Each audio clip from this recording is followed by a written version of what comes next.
In a bad accident, a person can bleed to death in as little as 5 minutes. Think about that. 5 minutes. But what if you could be the one to stop that from happening? Well, today, we're explaining the simple, absolutely critical steps to control severe bleeding. And this isn't just good information. This is knowledge that literally saves lives. All right, we're diving straight into the deep end here. Why? Because this isn't some textbook theory. This is one of the most powerful and immediate ways you can actually save a life. Understanding the stakes right from the get-go is the first step to being prepared to act. So what are we really up against? This number pretty much says it all. 50%. Losing half of your blood volume can be fatal. And with a major arterial bleed, that can happen in just a few short minutes, often way before paramedics can even arrive. And that's why your immediate actions are so incredibly important. And this quote just hits the nail on the head, doesn't it? This is exactly what it's all about. This knowledge transforms you from just a bystander into a first responder. It empowers you to be the person who steps in and prevents a tragedy from happening. Okay, so you're faced with a situation. How do you know what you're dealing with? Well, before you can stop the bleed, you've got to quickly understand it. Different types of bleeding look very different, and recognizing them is what helps you figure out just how serious the injury is. So let's break down what you might see. Here we've got the 3 main types of bleeding, and each one has its own look. First, arterial bleeding. It's from an artery, it's bright red, and it spurts out with each heartbeat. This one is the most dangerous, for sure. Then you have venous bleeding, which is a steady, darker flow of blood. And finally, there's capillary bleeding. That's the slow ooze you get from a simple cut or scrape. And this chart just lays it out perfectly.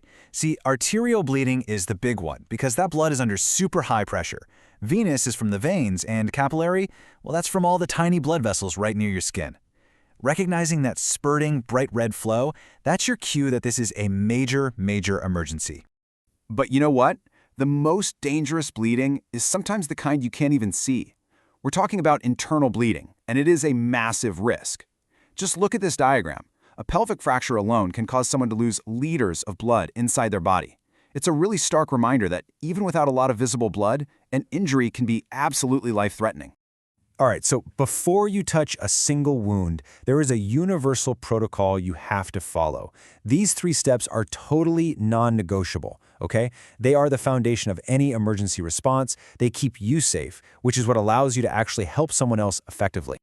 Let's walk through this together. Step 1, assess the scene. Before you go rushing in, just stop and ask yourself, is it safe for me? Look for traffic, fire, any other hazards. You can't help if you become a victim too. Step 2, protect yourself from their blood. Use gloves if you have them. If not, improvise with plastic bags, anything to create a barrier. And Step 3, call for help.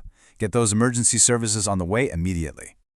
Okay, so the scene is safe, you've called for help, now it's your turn. We're moving on to the core action plan.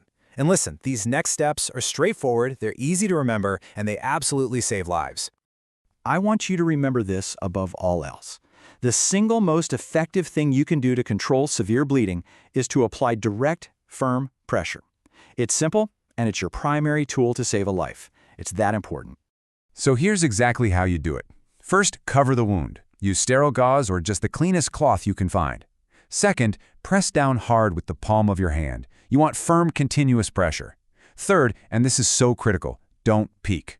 I know you'll want to, but removing the cloth can disturb any clot that's trying to form. If blood soaks through, just add more dressings right on top and keep pressing. And finally, if the injury is on an arm or leg, you can raise it above the level of the heart.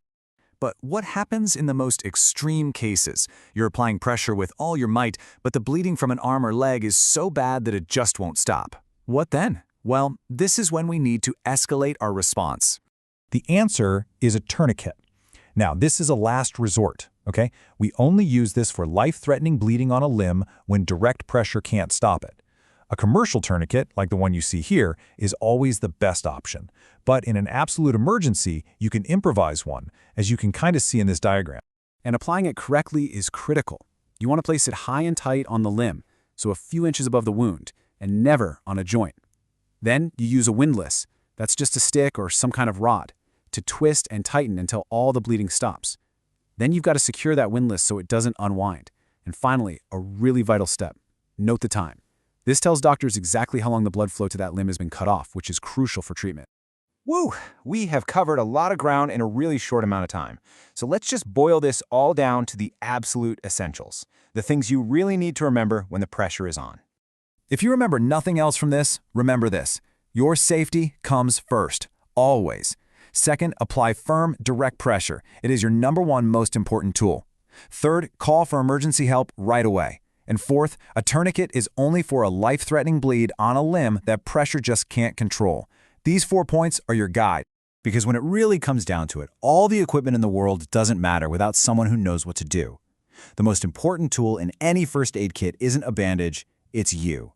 It's your knowledge and your willingness to act. And after today, you're that much closer to being prepared.